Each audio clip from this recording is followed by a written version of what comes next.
This is Lathe Lavada with Real Estate Investing Live with Lathe Lavada. And I am Lathe Lavada, so welcome, welcome to the show here. And I have an awesome training for you today lined up. Before we get into that, I'll tell you what we're doing here. This is how to find deals on PropStream for under $150 a month. And what's coming up here for you is a one-on-one strategy call, coaching call with Dustin Barton we had today, and I think it came out really well. I asked him for permission to share this with the rest of with my audience out here, and so he said, all right. So I'm going to play that for you coming up, and I walk him through a strategy whereby you can use PropStream. If you haven't heard of PropStream, you might be under a rock somewhere, but but that's okay. But most people have heard of PropStream, or maybe they haven't used it, or maybe they have used it, and they've used it and then they've canceled it because they didn't necessarily know how to use it.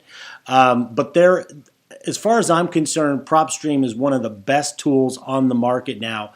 If anybody has heard of Rebo Gateway, I told this to Barton and a few people over there on the staff at PropStream, and I said, you know, Rebo Gateway is like if Rebo Gateway and the multiple listing system got together, got married, and had a baby in every single market.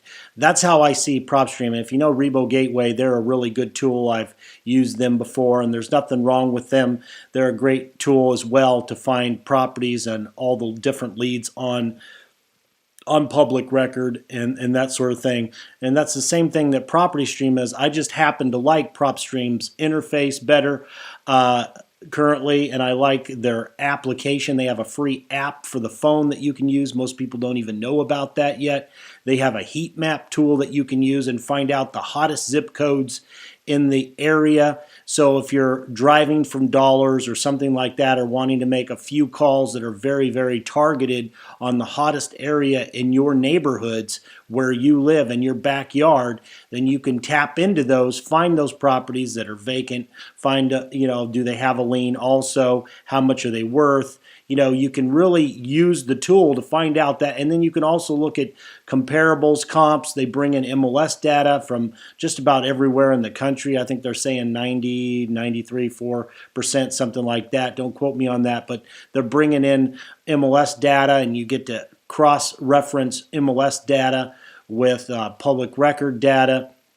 And so some of these things are just unbelievable. They also have an upgraded version for the list automator that helps you stack lists. They have the ability to do ringless voicemail, to send direct mail right out of there, find cash buyers. I mean, the tool is absolutely amazing. In fact, if you don't have the tool, you're handicapped as far as I'm concerned in this business with wholesaling, rehabbing, if you're an investor trying to find deals. And honestly, you could use the tools for a lot more than just real estate, but that's another topic all in of itself. But what I'd like to tell you today is I'm going to have an opportunity for you. I'm going to put the link to PropStream in the description here. It's my link. If you go sign up underneath there, then for the 7-day trial using that link, and I hope you do, then I'm going to offer you a free strategy call where you can get on the phone with me. Now, this is not a sales call, okay? I get the questions, well, what are you going to do? What are you going to talk about? Is this a sales call? Are you going to try to sell me something? Of course, I have things to sell, but this is not a sales call. This is a strategy, more like a coaching call, like I did with Justin Barton here. It's a sales call where I laid out a blueprint for him based on what he wants to spend for marketing and that sort of thing, so that it's just blueprint. Now, if we happen to talk about some program that I offer at the end of the call that you want to know more about, or we talk about my Wholesale Partner program, which is essentially a mentorship where we partner up, you can have me look at your deals, and then you learn as you earn, and there's no initial investment necessarily for that program. That's just, hey, you learn how to get and find good deals, you bring them my way, I can work with you on those, say, hey, this is what the price should or needs to be on this. You're too high on it. Or, but I want you to bring me good deals. And so you need to learn how to structure deals. And we do have some opportunities here on the Facebook group to learn how to do that. We're putting videos out all the time. So we got to get you to a level on how to know the spread, how to determine ARV, and I'll tell you, the PropStream is one of the best tools for this because it allows me to access data anywhere in the country, and I also have real estate partnerships where I can access MLS multiple listing data on my own as well. However, PropStream allows me to determine value and to work with people all over the United States. So if you are able and happen to sign up for PropStream or be a part of PropStream, that makes things even easier. But here's the deal. I would love for you to become a wholesale partner, and we can partner up and we can look at deals. We can help you find the cash buyers. We can help you determine if the price is right for going under contract with it, and just walk you through the learning process. Now, I do have some free wholesale tools. If you haven't downloaded my book, you really need to do that. It gives you the overview of the business. It lets you know who I am, where I came from. Came from a very humble beginnings, if you will, where I had a car battery. The family used a car battery to run and watch TV. Didn't have running water.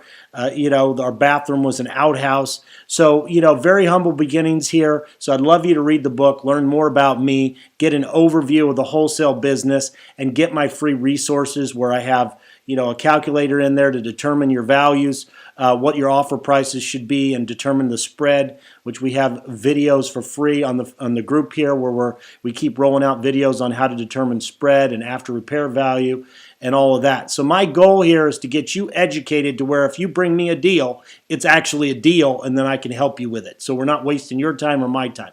But I think you're going to absolutely love this video. It's going to show you how to spend under $150, and that includes the cost of PropStream.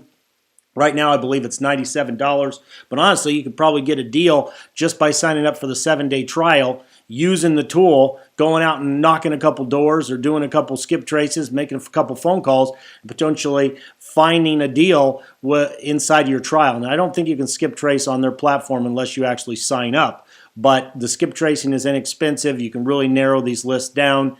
You could cold call, you could write and send a letter, you can do a whole bunch of things. And so I'm going to show you how to narrow down and see those deals. I don't want to talk too much right now because this video is a little bit lengthy as I go through the process of finding the best deals in your particular market. And I found a few on the call with Dustin today where he can run down those leads and see if those are deals. So it's a really, really good call. I encourage you to watch the whole thing. Sign up for the PropStream free trial and my link. Get on a strategy call, which I have a link for as well there. Let's schedule it out. Let's talk. Let's do the same thing we done for Justin and get a blueprint for you on how you can get success and grow your business, whether you're experienced or new, whatever the case is. Go ahead and schedule that call. Get my book, get the downloads. I'd love you to like, comment, and share this video, and I think you're really going to enjoy it. Is there anything else that I can give you today? I think that's it, unless you're not subscribed to our Facebook group yet or joined our Facebook group, free group. I'm putting videos out. We're increasing that to 1 to 2 videos a day. That's our goal anyway. And it's on topics that you guys are asking for, that you're requesting. And it's completely free. So join that group. Check it out. I think you're going to love all the stuff we're doing here. And let's just go ahead and I'll show you where the free sign up is real quick here.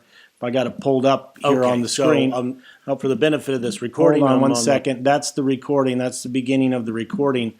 Let me go ahead and go to, the sign up page is right here. So the URL would be in this link, and you can go ahead and click on the URL, sign up for the free trial, and there's that. And so without further ado, I'm going to go ahead and play this training for you. And then I hope to see you on PropStream, and I got a surprise bonus for you. If you sign up, I'll see that you sign up. You can also hit me up on the instant messenger here on Facebook. Let me know you signed up. I'll see you on the back end, and then I'll go ahead and send you a link to a surprise bonus if you happen to sign up for PropStream. So here's to your success. I hope you enjoy the training. Remember to leave those comments, likes, and feedback on there, and share the video if you like.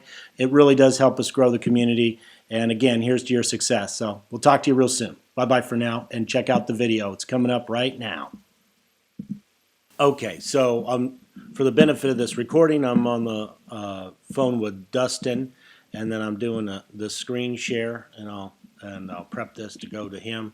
But okay, Dustin. So I'm in here on PropStream. You've looked around a little bit, and what I've done is what I got pulled up on my screen is I got Roanoke County, Virginia, and up in the upper right hand corner here, which you can see on my screen, there you can put the drop down analytics. Okay, and analytics you can go into value or square footage and that sort of thing. That's estimated values, or you could go MLS stats, price growth.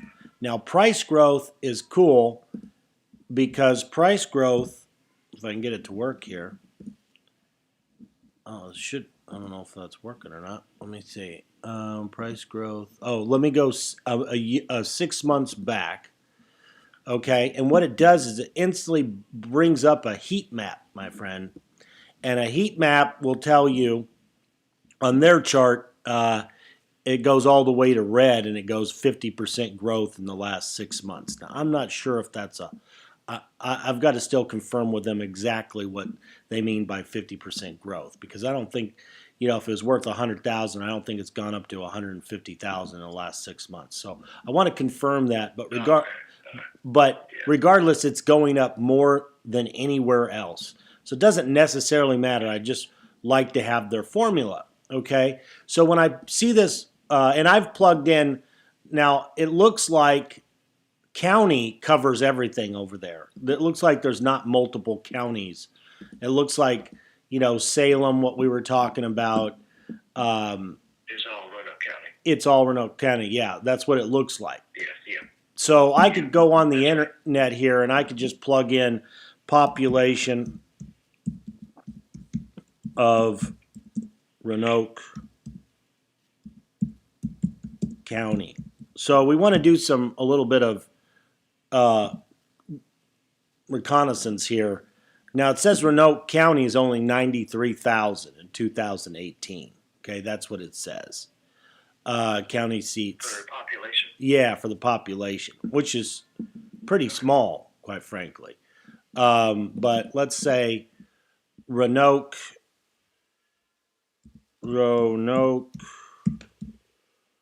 Virginia,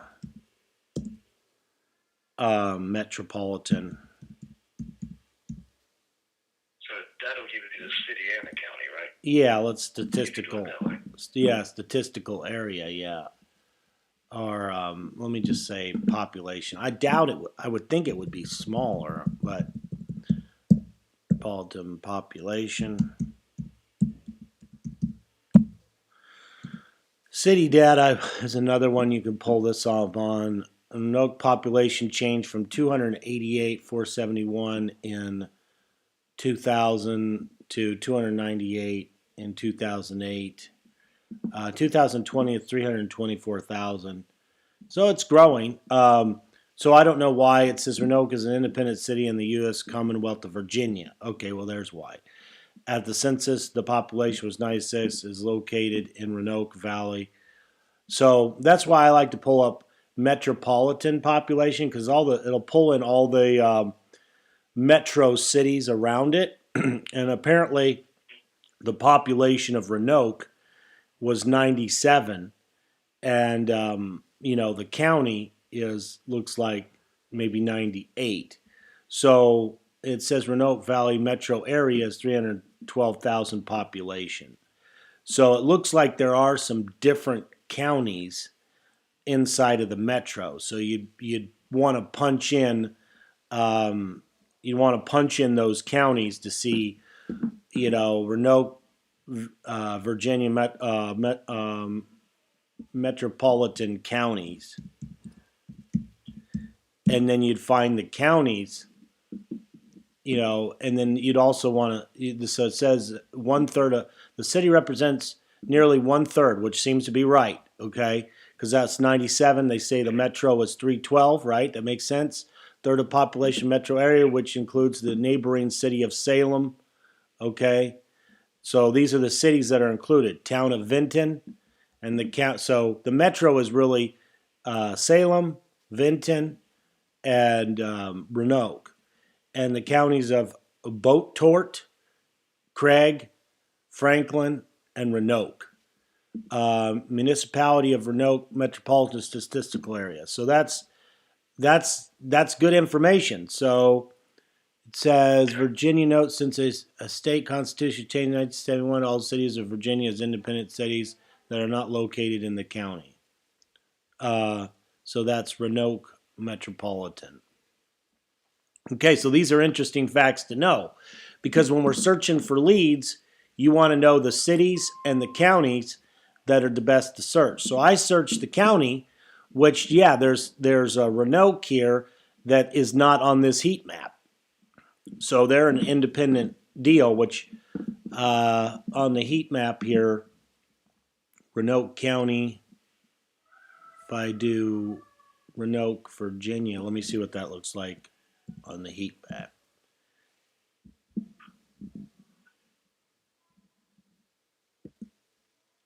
Okay, so now we pull up, it's pulling up on the heat map here. Of course, you don't really have to have that plugged in. See, it's still cutting. It's just nice to know. What's that? It's just nice to know, the areas that are like growing and stuff, and yeah, that are doing good. Yeah, exactly. I know, yeah, like Roanoke, like southeast Roanoke, like that's where I grew up, and like it was like really, really like low income housing, like, and it's the poorer part of Roanoke. Right. Well, what I see growing right now, I'll just tell you, what I see growing right now is this area. Yeah, it's northwest, okay, of Roanoke, and that's a really hot area over there. Washington, says Washington Park, just below Washington Park and around Washington Park. So essentially, there's Valley View Mall up there, and then there's a golf club up there. I don't know if you know what that is, Roanoke Country Club. There's that. Yeah, I do. So the cool thing is there's like a pencil up in the upper left-hand corner, and the one thing that I'm talking with them that hopefully they will change is the ability for this pencil to do multiple, multiple selections at a time. But what I'm doing is I'm just double-clicked, and I'm just selecting that area that I just told you about on the heat map. That seems to be pretty good. So what that pulled me up 296 vacant homes, okay, at the top. It pulled me up 4,988 high equities, pulled up 33 bank-owned, which I'm going to tell you to avoid bank-owned because, these are either listed with agents. They're probably going to be highly competitive, and there's just a bunch of things you need to know about dealing with bank-owned. They're usually on the market. It's going to be a clearer path if you just go direct to seller a lot of times. Now, you can make offers on bank-owned if they're listed, and so you can work that angle. But you're going to do an agreement. They're not going to answer you for a while. Then they're going to send you back their own agreement. And then you're going to have to sign that. So you're going to have to make sure you're good with your numbers. Otherwise, they're going to take your earnest money, and it'll be ugly. Okay? So you kind of want to, know what you're doing before you start playing in that field a little bit. Okay? There's 11 on the MLS in this area. But the cool thing is you can look at the 296 vacant homes. So you can pull up all those homes, and you've got and you can look right here on the right-hand side where you can see estimated values of all these homes. So there's estimated value of $52,000. So I would say some of these are a bit low, but there is one here that has an estimated value. Not one, there's several. It goes up, 120 estimated value. That's getting into a better thing. 3-bed, 2-bath, 5,700 square foot lot, 1,264 square feet. So I can go up to the filter, okay, and I can pop open the filter next to my search bar here, and I can plug in things that I want. So property characteristics. I can say I want single family and condos. Okay, I'm just going to work on those right now. And then those are going to be a little bit easier to figure out. And then I want residential. And then I want, let's say, a minimum of 2 beds. And then I want a minimum of definitely 1 bath. We could put 2, but let's just go a minimum of 1. And then, I'm sure a lot of these homes are older. Let's go a minimum of 19, or no older than 1929.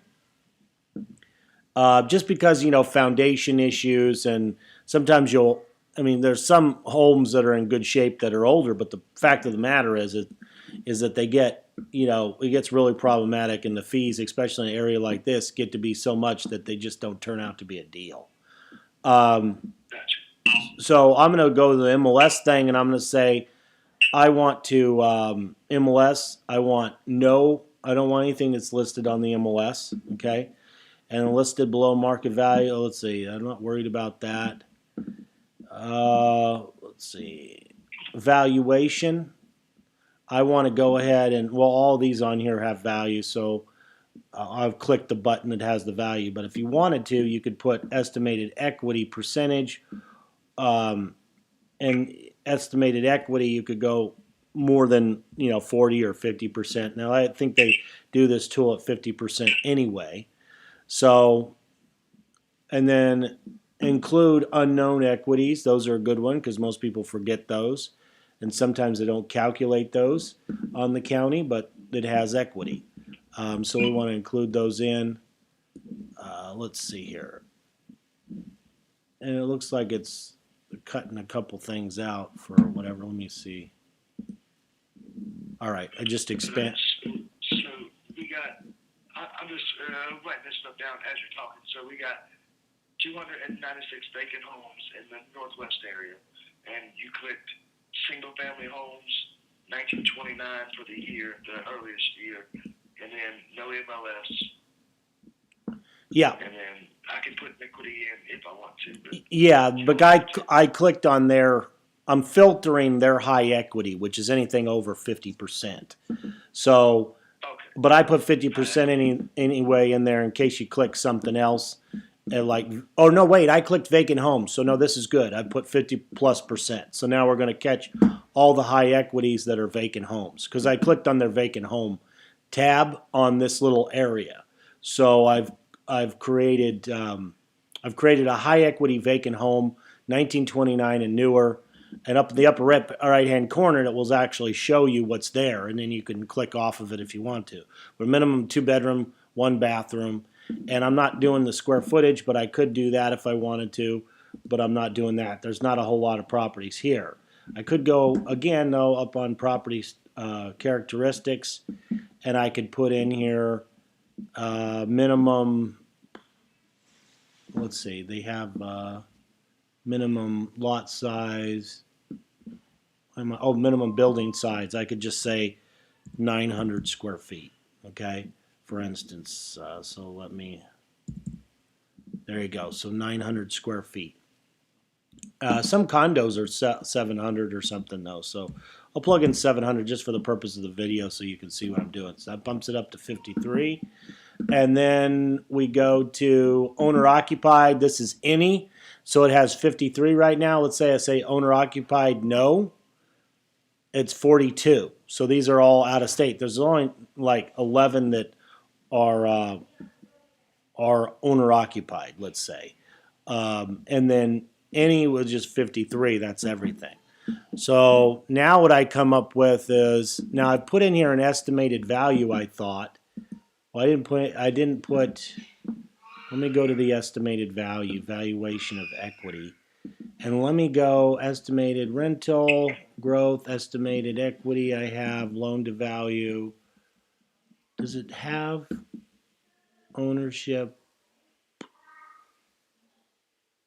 I'm sorry, estimated value. Here it is. Okay. So estimated value, let's go nothing under 120. This could be a rental area, which it looks like it might be, because there's only 3 that come up. Okay, so we could do nothing else. See how many is 100,000. So there's 8 that's over 100,000. If we do 70, so if the thing is in really bad condition, you're not going to have much wiggle room of condition where it needs 5 or 10,000 to where you can throw it on the market as a rental. So this would be a rental area, it looks like to me, okay? Because the values are so low, you're not necessarily going to be able to flip a whole lot in here. You see what I mean? And so 70 plus, we've got 29 homes that basically fit vacant, residential, single family, condo, townhouse, 2 or more bedrooms, 1 or more bathrooms, 700 square feet, built in 1929. An estimated value is 70,000 or more. So, if you could pick something up for 10 or 15,000, it needs $5,000 to $10,000 worth of work, then you can flip that to a rent and hold buyer.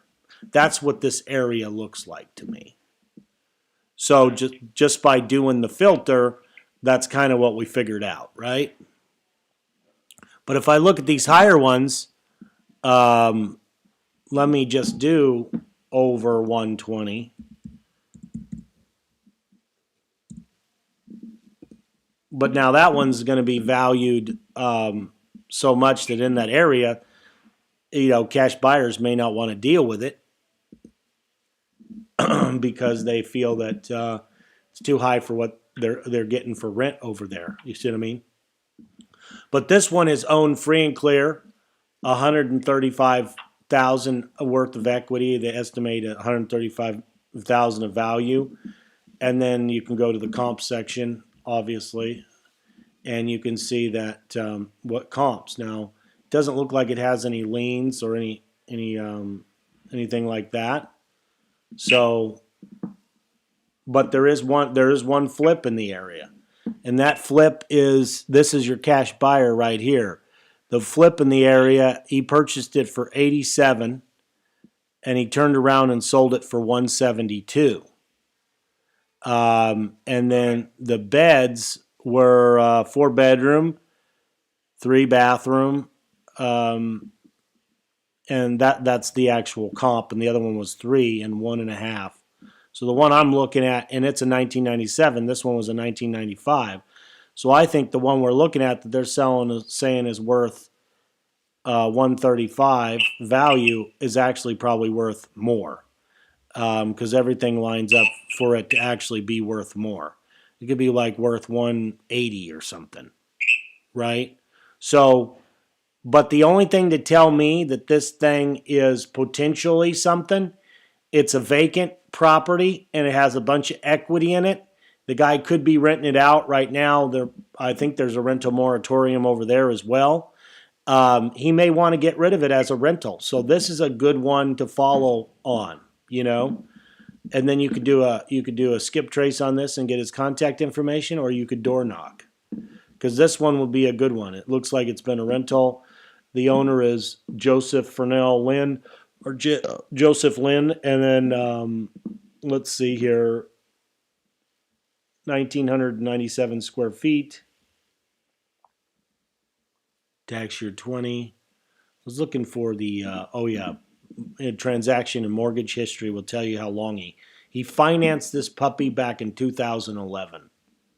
It's a standalone mortgage arm's length transaction, and it looks like, well, he only got a loan for $78.62, so I don't know what was going on with that, but he's owned this thing for a while. Okay, so this might be a good one because it's showing that it's vacant, which means that actually probably doesn't have a tenant in it right now, because if it shows up vacant, that's due to the fact that the UPS hasn't been delivering mail to that address, I believe, for 3 weeks is how they're calculating that in here. So this thing should be currently vacant.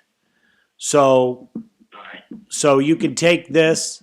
I'm going to save this, Justin, to your profile here inside of mine. So what I've done is I've created a profile for a lot of the folks I'm working with, and then I'll just save this property to that.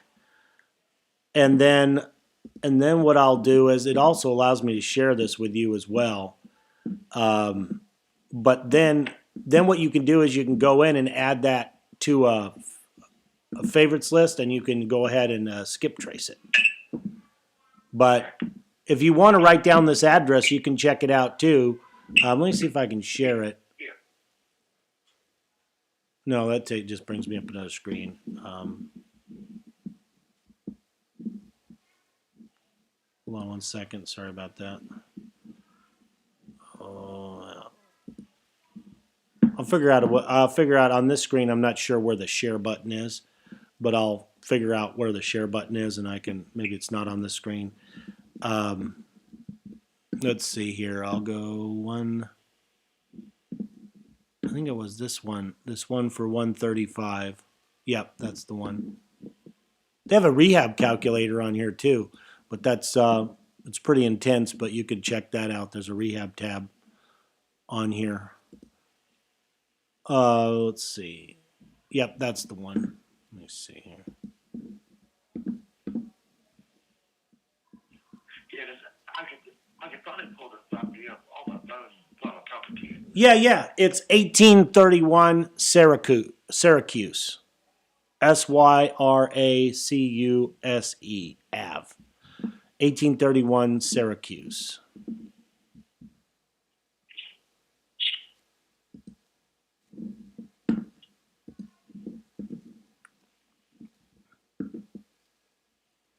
I know they have a share feature on the phone. I thought they had one on here too, but maybe I'm just in the wrong screen at the moment.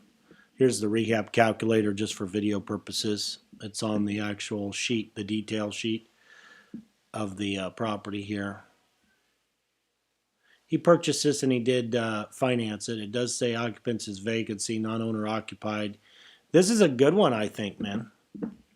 So, I mean, you can pull big lists of stuff like this, or you can kind of get granular like this in this search. For you, I mean, if you don't have the budget right now to build a big list, it's going to be beneficial for you to just go in and, do some vacant searches like this in some hot areas and in this heat map, and then pull up these searches and then just see what's hot, and then do the criteria in that filter, and then save those. Like now I can go in and I can create, let's see, let me save this search. Let's see, I'm going to save the search here. I'll put Justin Barton, right? Justin Barton, and then I'm going to save I already saved a search for wholesale deals, but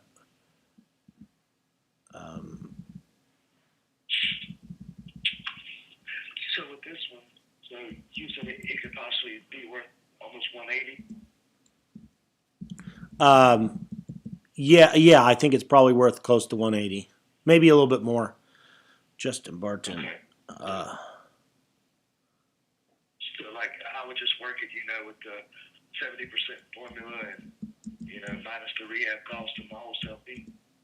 Yep. So, Okay. this one might work. You could pretty almost use the Mayo formula, which I don't like to use, but that would be 70% minus rehab costs.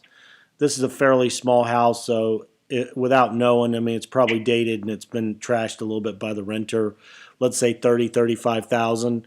Let's say 35,000. So 70% of 180 is what is that? Here's my calculator, which I don't really, like I said, I hate to use that formula. It's a quick and down and dirty way to do it. So 180 times 0.7 equals 126 minus 35. You're looking at a $91,000 purchase price. Could probably make that happen. Okay. Now the other way to do it is, that I teach is 5,000. Let's say 5,000 to buy it, which is roughly 2%, plus, you say 6% to sell it. 180, you're roughly looking at about 11,000 to sell it, and then $35,000 to rehab it, and then rehab costs or holding costs. I won't.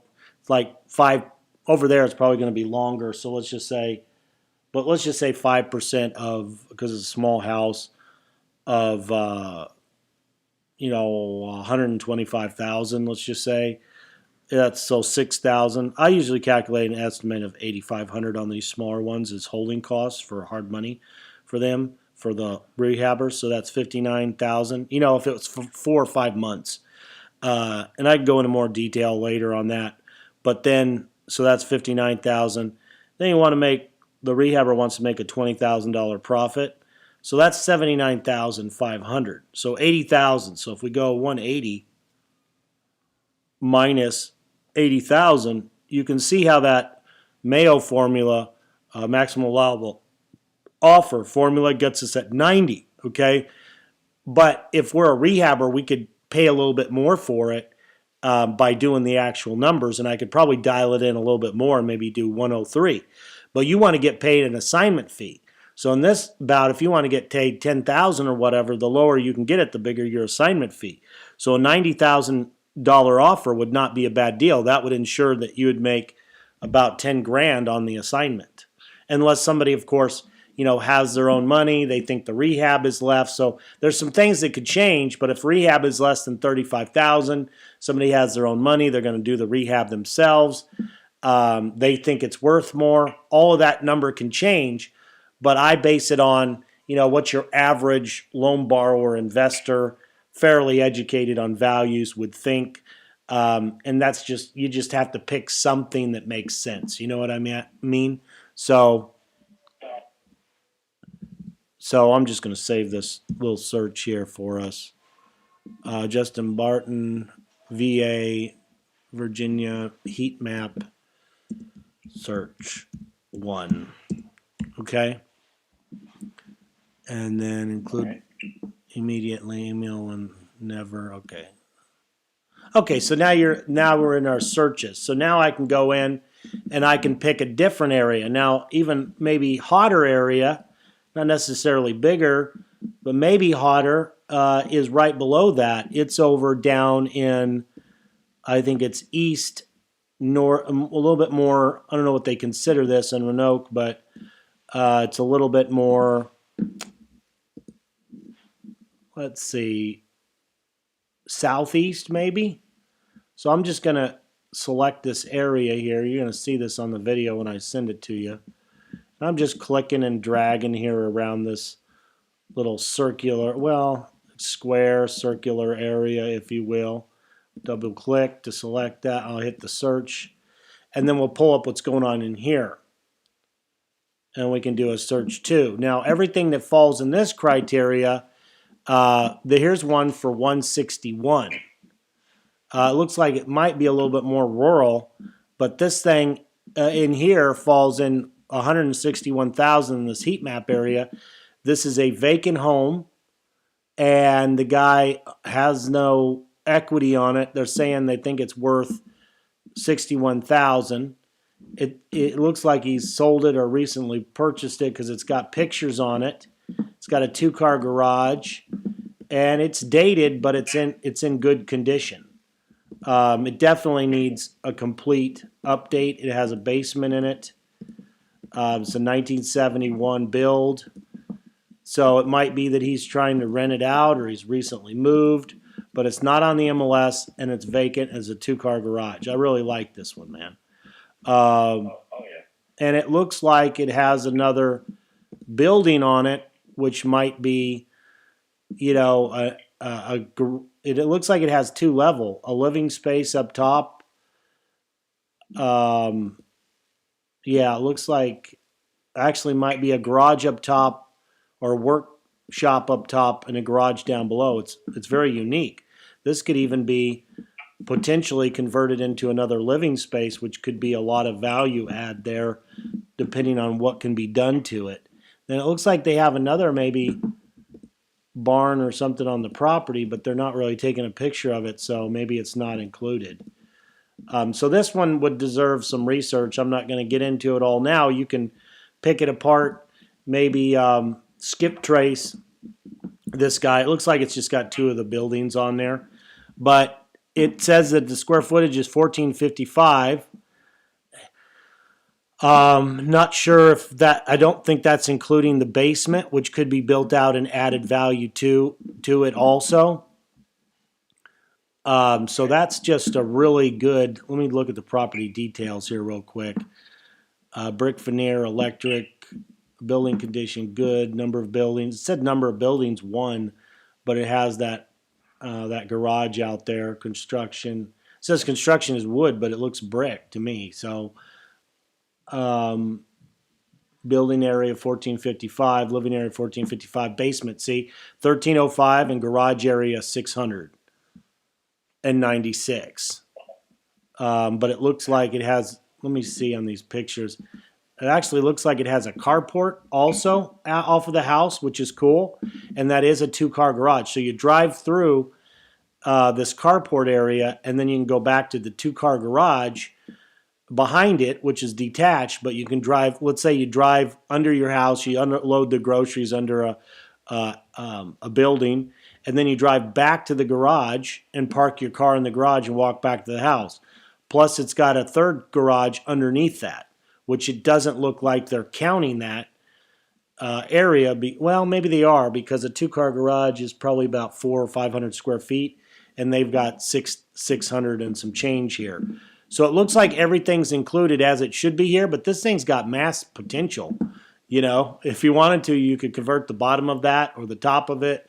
You could convert the carport if you wanted to, which it's set up pretty good now, but this seems like a desirable property that's vacant. So this guy is definitely worth a phone call, seeing what's going on. I don't see any liens or anything like that. But this guy's total properties owned is 25. Total estimated value is 950 in his portfolio. So he owns multiple properties. He owns 2 in Roanoke, or 4 in Roanoke, and 2 is in Montgomery. So he might want to liquidate some of these, you know. But I don't know what his, well, actually, I'm sorry, I'm scrolling down. He's got a lot more in Roanoke. But a guy like this here, he's got it looks like he's holding for rental properties. If this guy doesn't want to sell any of these to you, he might be a good resource to sell rental properties to. This is a good cash buyer in this area right here. What's his name? His name is, and this is in a revocable trust. His name is,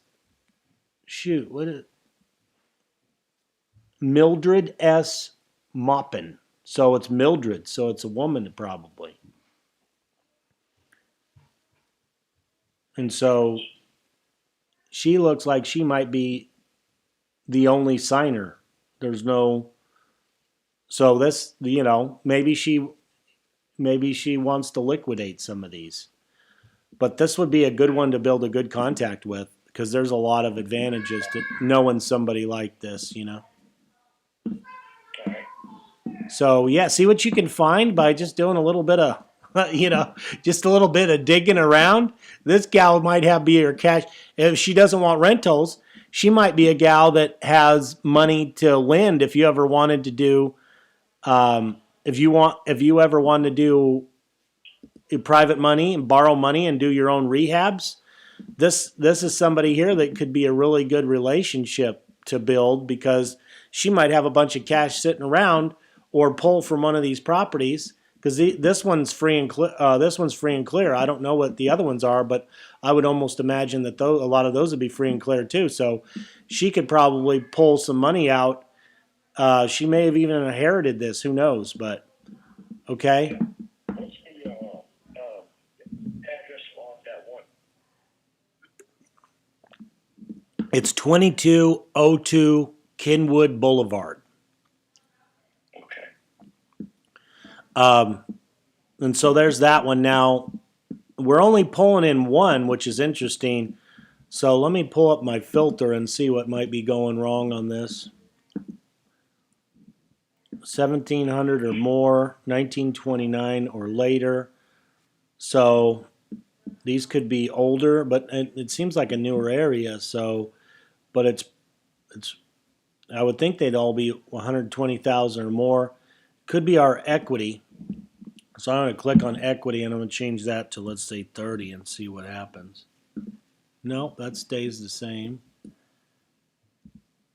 So I can change these and see what happens to our search and see what's limiting us. I can take out the estimated value here.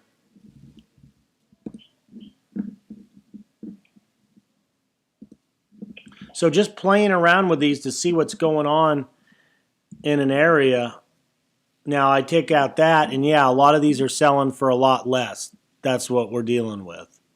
So it looks like, there's 112, 84,000, 92,000, 85,000, which we saw that, unfortunately, that the calculation of the value in this area in here might be a little off on these. So, and there's one here at 1,754 square feet on a 7,200 square foot lot. The values are going up over there, though. It says it's worth 47, and it's got some pictures on here. And it looks like it definitely needs to be remodeled. It definitely needs help. And I don't know where these pictures were at, but let's see. It's vacant. Looks like it was a rental at one time. Maybe it's from a rental listing. They're probably pulling it in from a rental listing. This one is showing that it's, it's vacant. It's not owner occupied. Owner type is an individual. So this is probably a don't wanter. Like they don't want this thing anymore. They purchased it cash. Let me look at the mortgage transaction history on this. It was purchased cash for $49,950. Before that, it was purchased for cash for $25,000. And so, unfortunately, they're into it for $49,000, and the estimated value of $47,000. But let's take a look and see something here. Oops. I'm going to pull it up, and we'll take a look at the comparables in the area. Let's see if there's some flips going on here.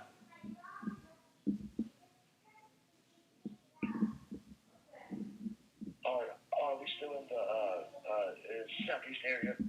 Yeah. Yep, we are. Okay. They do have. I'm going to just click on the flip comps. We've got a 1756 4-bedroom 2-bath, which is what this is, and it sold last January for $55,000. It's 0.4 miles away. It looks comparable. There's no pictures to it. There's another one, 1768. Purchase amount 44. They sold it for 110. So I'd say in these flips, these might be where they're buying these and they're selling them to out-of-state buyers for long-term rent and holds, maybe. Okay. There's another one that says it's negative equity because they bought it for 85. Amount flip of 55. So, yeah, it looks like this is an area where they might be doing some virtual wholesaling and selling to out-of-state, out-of-country investors, because that one is a big cash buyer also. So there's some action going on here, but it looks like, it's hard to tell the values like that. Let me see. Let me go to the MLS comps, just the regular comparables. There's nothing. They're all on the public record. So it looks like there's some wholesalers. By looking at this, it looks like there's some wholesalers at work putting the stuff under contract, flipping it to out-of-country, out-of-state buyers is what it looks like to me, quite frankly. And that's why none of this stuff is on the MLS. They're getting a hold of this, and then, which is good because you could, find those guys that are doing that. And then you could bring them properties over there, But I mean, there's some stuff here that's selling, there's some stuff here that's selling for pretty high price per square footage. I mean, there's even stuff, and I don't know what the lots are on this. I have to click on these to see, but There's some stuff 790,000 just in a half a mile, 115. But I would imagine that this thing was probably 110 or 120,000. But there are some stuff over there that's even older that's selling for, here's one for 344. So this is an area you might want to drive through and check out, man. See what do some more what's that? Yeah, I'm not far from there. I'm like 15, 20 minutes.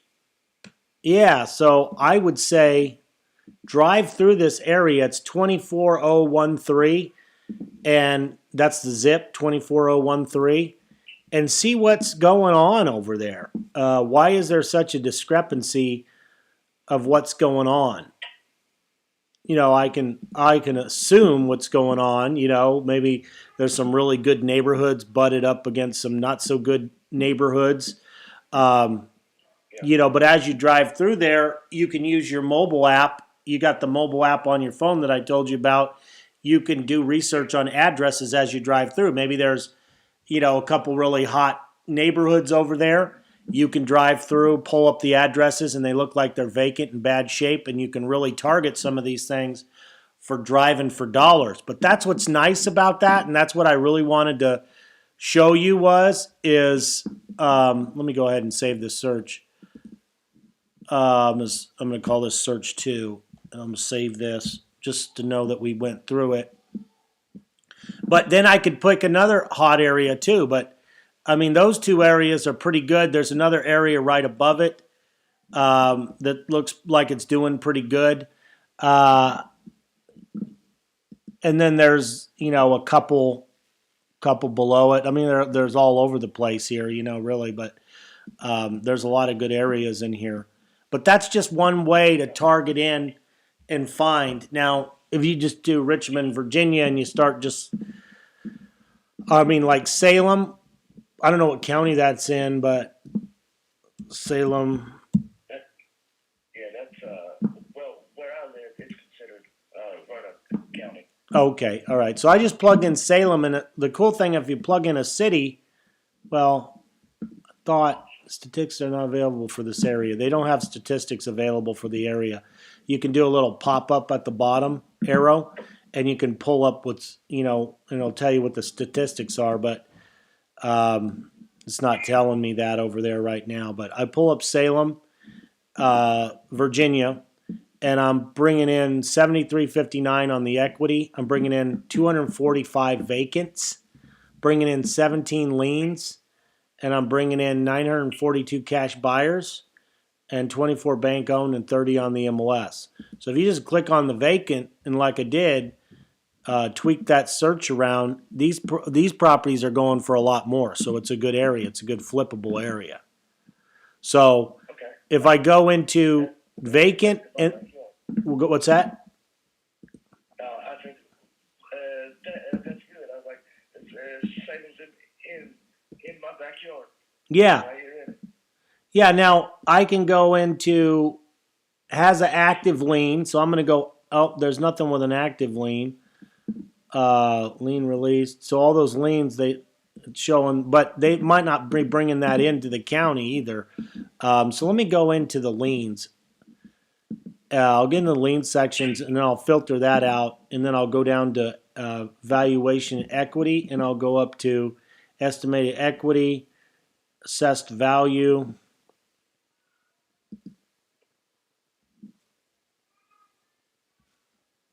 Estimated equity, 50% or greater. Let's see how many of these liens have equity in them. So there's 10 that have 50% or more equity. Now let's go in there. I'm going to do the filter, and I'm going to hit the vacant filter. And there's nothing that's vacant. Okay, owner occupied. Let's say it's not owner occupied. There's nothing. So they're all owner occupied. They're not vacant. But they have equity and they have liens. Now, whether they're active or not active, I don't know.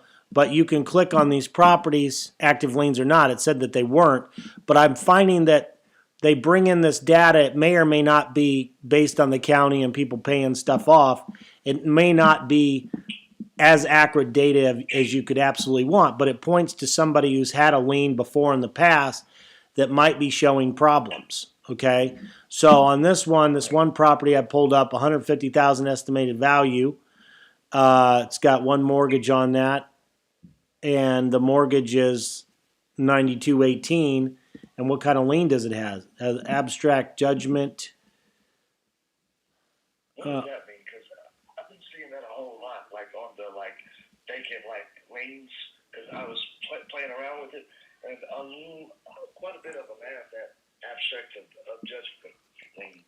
I think it could be several different things. It's an abstract, so it's I think that's like an initial filing, but don't quote me on that. But they had a judgment for something that somebody is basically, I believe, suing them for. It could be anything. It could be a credit card.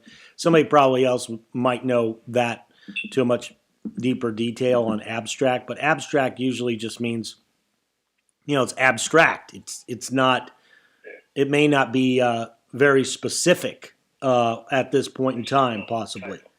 Yeah, so attorney might be a better resource to tell you exactly what that means, but just my general knowledge of this, it's just maybe an initial filing of a judgment. But it's a lien, so it should be pretty doggone concrete. So something in Virginia there falls into this abstract category. So Okay, I can do some research on that. yeah, and it was filed in 11/25/2019. I mean, you could even call the county. Maybe they would have some information on that. There's another lien that it's a debtor name. Somebody else's document number, 1091. It's 292. Again, it's an abstract judgment. Yeah, so I bet it's a Virginia thing. Because all of these are abstract judgments. And then we've got another one for 1,060. So it looks like, I can't remember if Virginia is a non-disclosure state, but I'm kind of thinking it is.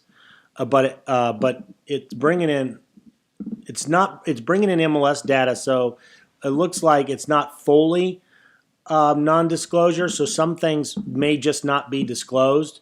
So this is an abstract of the lien. So they're not being able to pull in all of the lien information is probably what this means. Because it's just the county or the city or whatever is not allowing that data to be a public record. That's probably what's going on there. So we don't know what the liens are. We just know that they're there and maybe they've been paid off, but they're there. Because I pulled up active liens and it wouldn't let me pull that up either. So the county or the city or the state, whatever it is not allowing some data. So that's what I mean is you got to get used to seeing what's going on in your own backyard, and you'll bump into things like this, and then you'll question them, and then you'll go out and find out what it is, and you'll get to know your area pretty well. So, but at any rate, these are people who have liens, multiple liens in some cases, in a pretty hot area that have equity that would be a great thing to just take the address and maybe drive them, get to know the area because you're in the area, get to know the area for one, and for two, you might be able to say, well, this one has some liens and it actually does look like it's vacant, or it looks like it's pretty run down. This one is a great one let me just call this one, So you're going to have some pretty good success. This will help you target those ones and areas and get to know the areas. So I think this is a good plan of attack for you if you're not going to put a whole bunch into, direct mail or even text message and a ringless voicemail on bigger lists. And this is kind of tactical. It's very specific, and it takes some time, but you're going to bump into deals where somebody who's just sending out some postcards may not. You're going to get those things that are hidden little gems, and that's a good thing. So let's put some sweat equity into it. Let me go ahead and I'm going to save this search as search 3. But there is Virginia. Heat map search 3. I'll just show Salem. So that was Salem, and it was banking 50% equity with the link. Right. That's it. And then you can always change. Well, you see this filter here. And you just play around with this filter, looking for problems that could potentially make these a deal. And like I said, there's 10 properties here in that area that all fit that criteria. And the good thing is they're all saying the values are all over. And most of them are over what I put in there.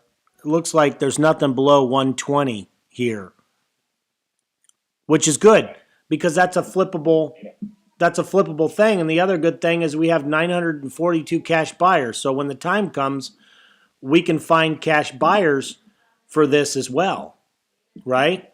So that'll be really good. Let's see here.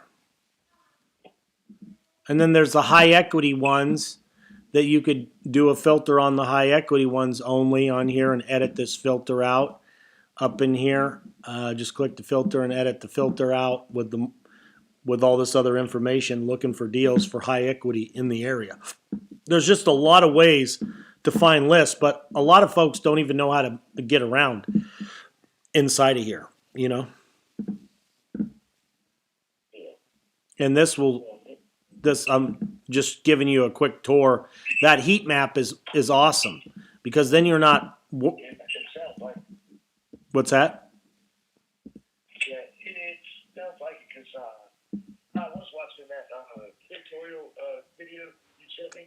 And, like I got to the part where he was talking about the heat map, and he was in like Miami, Florida, and like you could see the red and the yellow and some of the blue, and he said the reds really really good, and the values are going up. But, yeah, so I'll definitely use the heat map in Salem and that 24013 zip code, because I looked it up on the map, that particular zip code, and that's the zip code that I grew up in. So I know that area like the back of my hand. Right. So, that'll definitely be a good one to drive around, and then Salem, I've gotten pretty familiar with it, over the past 4 years. Well, let me show you. That's awesome, man, and that's exactly. Pick the areas that you know really well. And the cool thing about this is you don't need to be nowhere except in your own backyard. Now, there's a guy, I think he's doing 20, 25 deals a month, and the population is only like 400,000 or something. So you have enough population here. Now, he's got some other advantages that you don't currently have, but you could always build into those. I won't go into the detail right now. But my point is there's plenty of deals.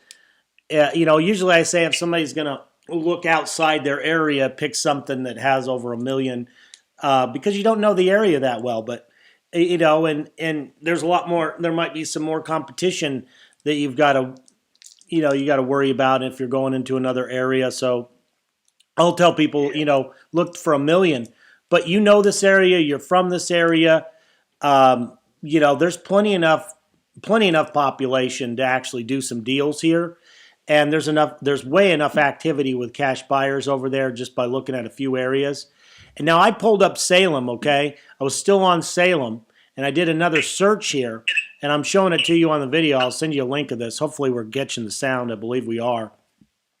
And if you take a look at this, what I did was I clicked on their high equity filter here, and then I just clicked on the additional filters, and I added owner-occupied no, vacant properties, $120,000 more of equity. And by the way, you can click on the little things over to the right, and it'll take you to that area to update that if you want to. So vacant, high equity, which is 50% and above, non-owner occupied.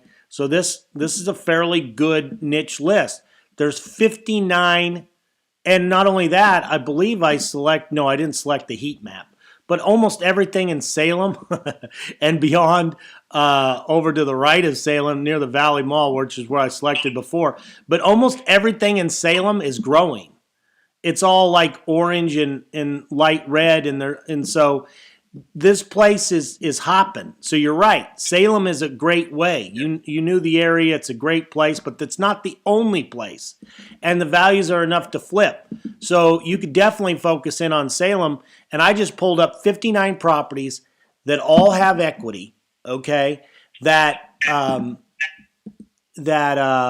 have equity, that are all vacant, that are all non-owner occupied. So those could be your rentals that are in bad shape or whatever. Yeah. So, I mean, you got 59 of them. Now, these you could all skip trace in the platform here. And I'm going to save this search. Oh, yeah. What's that? That's what I was going to ask you, too. How about the skip tracing? What's that? That's what I was going to ask you, too, about the skip tracing. Like, I didn't know if, like, it would be best to, like, because I know a lot of people are using, like, REI skip, but I didn't know if, like, it would be best to go with that or just use the skip tracing that's, like, built into PropStream. You know, I think they're all basically the same. The prices are basically the same. This is a good skip trace, I believe. The price is relatively the same. The cool thing about this is it's all in one system, and you're not doing 40,000 or 20,000 or even 10,000 skips. If you go targeted like this, I would say, and the way to do this on here is, you add them to a list, okay? Add them to a marketing list, create a list. I'm showing you on the screen here, and then you can type in or choose a list or create a list name, save them to that. And then you have to add them to a, then you can take and select those and then you can skip them. Add them to a campaign, I believe, and then skip them. So I'm not going to get into that right now because it pulled me out of the screen. But if it's very easy to do, You can even call customer service or go on. I sent you the link to PropStreams tutorials, and it'll show you. You can just search through their YouTube, and it'll actually show you how to pull a list together and skip them. Or you can be on an individual property and skip trace just that property. So, especially on your mobile, you can skip trace on your mobile. You can skip trace on your mobile app, right from your mobile app if you're sitting in front of the property. So, skip tracing these is really easy, but you could do a skip trace of like 59 of these. You could pull up the information and then you could run it over to the ringless voicemail. It's 10 cents for ringless voicemail. Which, if you're doing a lot of them, is kind of expensive again, and there's other solutions if you're doing a ton of them. But for a small amount like this, you could skip trace all these, leave a basic message, and leave a ringless voicemail and see who calls you back. And hit all of these like instantly, and then have them. And then there's you need a phone number to forward to, so you can set up a ringless, or you can set up a Google Voice or CallRail is what I use to do that. But I would say that for you and what you're doing and what most people are doing, get really good at searching these hot areas and finding these really nooks and crannies of these. Even drive the area and find out which ones really look dilapidated, and get to talking to these sellers and get your teeth wet. Because what are we spending on this? $97 a month or something like that to go find some really hot properties, to go knock on the doors or make some phone calls, plus whatever if you say you did 100 of these and you skip trace them, you're not going to get all the numbers, by the way. But let's say you skip trace 100 of them, it's 20 cents a number or something like that. Don't quote me on that, but it's somewhere around that on the lower end, or 24 if you want the email addresses, I think. But it'll tell you what they are, and then if you get up higher, then the price goes down. But 20 cents of 100 leads, what is that? Something like $20, $20 or something. So you can have $120, and you can be finding properties like this. But that's why I'm so excited about this tool is, you got the heat map, you got all the county information to get the hottest county stuff you could possibly imagine, and it's right in your backyard. You can get in the truck, you can go look at the properties, find something that nobody else sees, because the roof is half gone, or a tree fell into it, or I mean, I've seen that happen, or the garage is all turned sideways, or you just there's a ton of stuff that you can do locally. And I'm looking at this heat map again, and it's obvious where all the best places are in this Roanoke and in Salem where you should be spending your time. So, and I would say, I mean, I notice you're doing a lot of stuff on the MLS, which is great. If you know how to do bank or bank owned and that sort of stuff, but there's a lot of cash buyers out there. I'm not going to say that you can't find stuff on the MLS, but if it's a good deal, it might already be gone, quite frankly. You might bump into something and talk to the right person, but better thing to do is actually go a couple steps before that, is start networking with those agents that have properties that look like they might be deals now. And if the numbers aren't right, like those two agents you sent me, they might take listings like that more often. So you could just say, hey, if you get anything like this in the future before it goes on the MLS, let me know about it. And then not a whole bunch of people are popping through the property, and maybe you can get a deal then. Bank-owned stuff, like I said, that can work out. You have to put in a lot of offers at your prices, that'll work on that. And so it's a strategy. I kind of like direct to seller myself. Yeah. Especially for somebody starting out. So it seems like, like these vacant properties are going to be the way to go, because I know from what I've looked up, like with like bank-owned properties, like you can't really wholesale those unless you can sell your single owned LLC, but I don't have one yet. And then well, you don't need you can't wholesale those. You don't need an LLC to do that. That's one strategy. You can put them in an LLC, and then you can transfer ownership of the LLC. I myself, because the cost of the LLC and this and that, it may very well be the same costs or half the cost or close to the same cost as what it would be to do a double escrow. And so that's how you do those. You do one purchase contract for you and the bank. You do another purchase contract that supersedes those items, so it includes those items, plus there's more money there. And so what you do is then you put it under contract with somebody else, and then you take it to escrow, and then you close them back to back. So you need transactional funding, so you got to calculate, if you're going to buy it for $100,000, you need probably 2 points, which is a couple grand built into that, and then you make profit after that. So you can double escrow them, but sometimes these banks, especially with the short sales, they got really tricky, and they said, well, we don't want you to transfer ownership on this thing for 120 days. And that's where the LLC came into, because now you could transfer potentially the ownership of the LLC, go under contract and transfer ownership of the LLC, and still close it back to back without that 120 window. Most, I don't think a lot of banks are doing that aren't short sales. On the bank-owned stuff, they probably don't have that there, but you would have to look and see, and then you would be forced into an LLC situation. I can tell you I haven't spent a whole lot of time, because of all these things, searching for bank-owned and stuff like that, because there's too many bottlenecks, and there's plenty of sellers out there that are willing to sell quickly for cash because the house is tore up and they have a particular situation, and they're much easier to deal with than the bank-owned stuff. So that's where I think, the thing is the harder something is, the less people do it. But you've got to also consider that if there's something else available that isn't that hard, that still will produce results, then why not go for that? But there is these areas which are really difficult, that if it's so difficult, there's not a lot of people doing it, so then you can capitalize on that. But I just don't know if that's the right way to go for you right now, because you're going to be spinning your wheels, learning all that stuff when there's deals sitting right in front of you. I mean, you've got to leverage, because you know this area really well, and you can drive this area, and you can use this heat map, and you can pull these. Now, I pulled into this filter, and I can put on here what's vacant but it's just not non-owner. It's non-owner and owner occupied. And let's see if my numbers go up. Hey, it went up 4.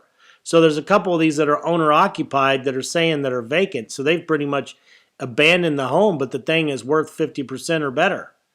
Now, whether that's correct or not, I don't know. I would assume that it might be. So you could put in here what's owner occupied, yes, and you could instantly see those 4 properties. Okay, if it's owner occupied and somebody's not living there, what, did somebody pass away? Did somebody move and have to move quickly and just left it vacant and now they're not getting mail? But the thing, the thing is vacant, over 120, has I equity. That might be a good situation, So playing with this search tool to see what the hottest properties are within a search is going to be a really good friend to you. Do you like that strategy? I like that strategy for you. Oh yeah, and that sounds like a really good thing to go after. Yeah, I like that a lot. I mean, you've been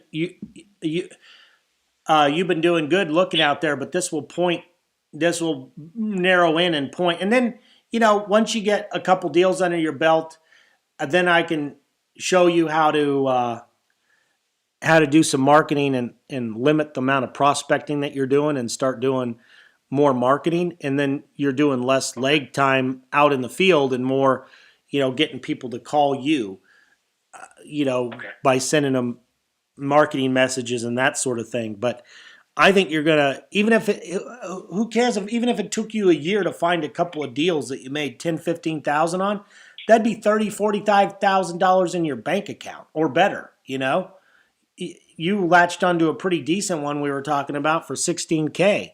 If you do another 2 or 3 of those, that's $45,000 in the bank. You can start putting into some marketing and make some consistent money. So that would pretty much change your life, I would imagine, right? So absolutely, yeah, most definitely. And that's the same thing for a lot of folks. So, but you just got to get some traction here, and $120, $150 a month to do it.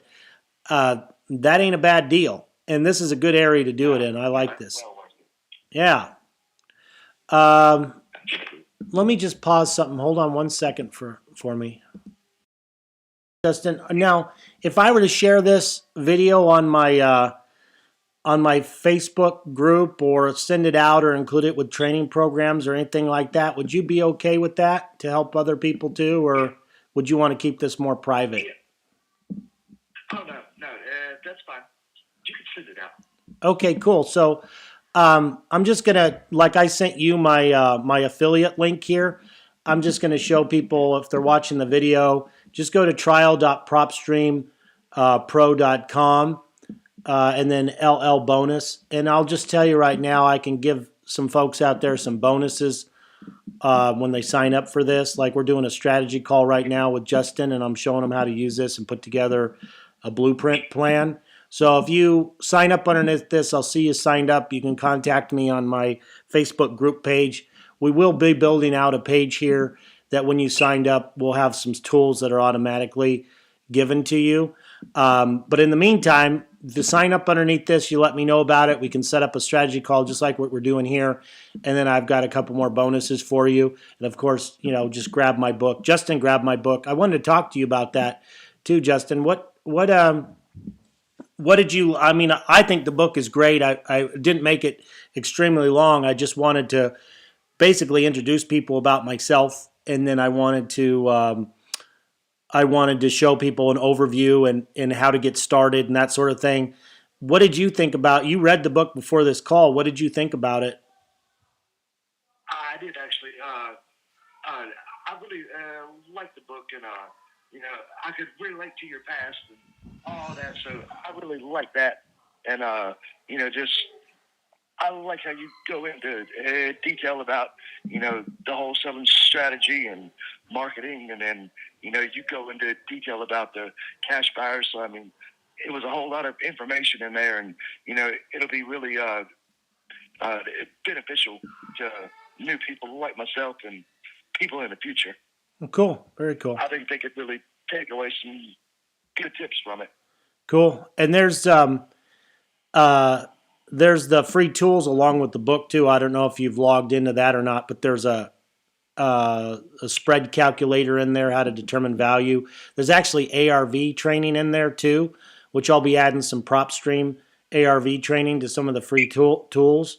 But it's got a lot of training. So if you haven't logged into that when you downloaded the book, I sent you a login and password, and there's some really good training on there you should go through as well. That I talk about in the book, as you know. Have you gotten a chance to check that out yet?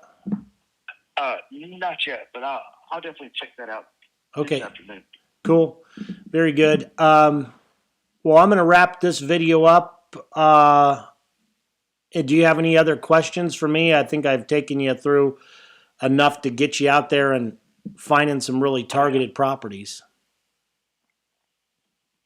Oh yeah, yeah. This call was pretty helpful. I mean, you showed me how to take care of the list, and so I'm gonna definitely plug these filters in and do some skip tracing and drive for dollars and see what I can come up with. All right, excellent, man. Yeah, let me know if you have any questions, and then bring me the properties, and we'll any help that you need to put them under contract or talk about. We're working kind of a partner thing here, so just bring them to me, and we'll walk you through the whole process as you need it, and we'll do some deals. All right, man. That'll work. I can't wait.